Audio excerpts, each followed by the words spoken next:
We're talking about the defense attorneys that are describing the hour-long attempt to execute a Memphis death row inmate convicted in a 1994 triple murder. They are calling it botched and say it exposes major concerns with the lethal injection process. ABC 24's Shakina Davis has why attorneys and lawmakers say the state should reconsider moving forward with future executions.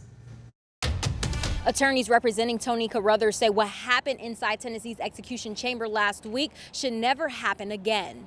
They poked and poked and poked him more than a dozen times in his arms, his hands, his feet, and his chest. That's how attorneys representing death row inmate Tony Carruthers described last week's attempted execution inside Tennessee's death chamber. Carruthers' legal team says the state struggled for more than an hour to establish IV access before Governor Bill Lee ultimately granted a reprieve. The complaint specifically warned that the 2025 protocol failed to ensure that execution participants were sufficiently trained, qualified, and prepared to establish IV access safely and reliably. Now, defense attorneys are calling on Governor Lee to pause all executions statewide while litigation over Tennessee's lethal injection protocol plays out in court. Attorneys argue the state ignored repeated warnings about concerns tied to the updated procedures. We already had an execution set that was going to be of someone who was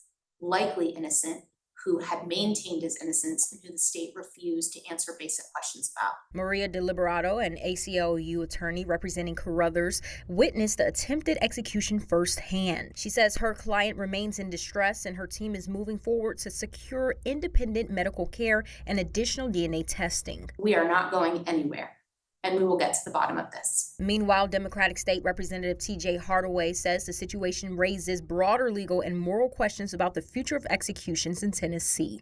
It's actually about time that we have some real, genuine, black and white conversations on why we still have this in place, if we should have it in place. Attorneys say if the state does not make changes to Tennessee's execution procedures, another incident like this could happen again. The trial challenging the state's lethal injection protocol is currently scheduled for February 2027. Now, we reached out to the Tennessee's Republican caucus and Governor Bill Lee's office for comment, but have not heard back. In Memphis, Shakina Davis, ABC 24 News.